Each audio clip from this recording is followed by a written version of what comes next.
Welcome to my YouTube channel ఎగ్నా educational zone. Flash.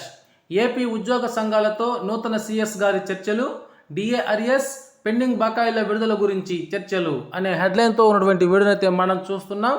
చూసే ముందుగా ఫ్రెండ్స్ ఎవరైనా ఇంకా మన ఛానల్ని సబ్స్క్రైబ్ చేసుకోకపోతే వెంటనే సబ్స్క్రైబ్ చేసుకొని పక్కనే ఉన్న బెల్ ఐకాన్ టచ్ చేయండి.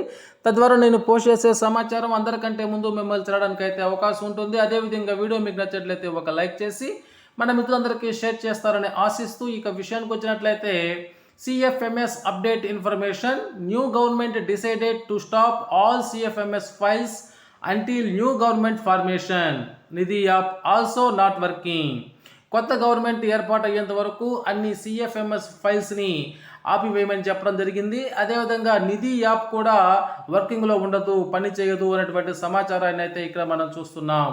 అదేవిధంగా ఇక్కడ స్క్రీన్ మీద చూస్తున్నాం శ్రీయుక్త ప్రిన్సిపల్ సెక్రటరీ ప్రవీణ్ ప్రకాష్ గారు, అదేవిధంగా ఎలక్షన్ కమిషనర్ గారు, ఇక నూతన సిఎస్ నీరబ్ కుమార్ గారితో ఉద్యోగ సంఘాల నాయకులు ఇక్కడ మనం చూస్తున్నాం.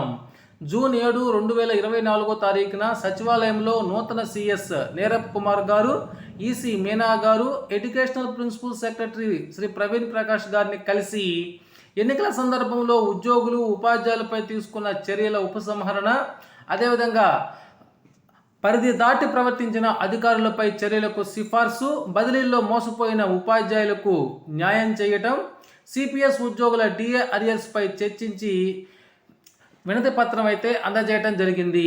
ఈ కార్యక్రమంలో ఆంధ్రప్రదేశ్ ఐక్యవేదిక రాష్ట్ర చైర్మన్ శ్రీ కేఆర్ సూర్యనారాయణ గారు, సెక్రటరీ జనరల్లీ బాజీ పఠాన్ గారు మరియు ఐక్యవేదిక రాష్ట్ర కార్యవర్గ సభ్యులైతే పాల్గొనడం జరిగింది.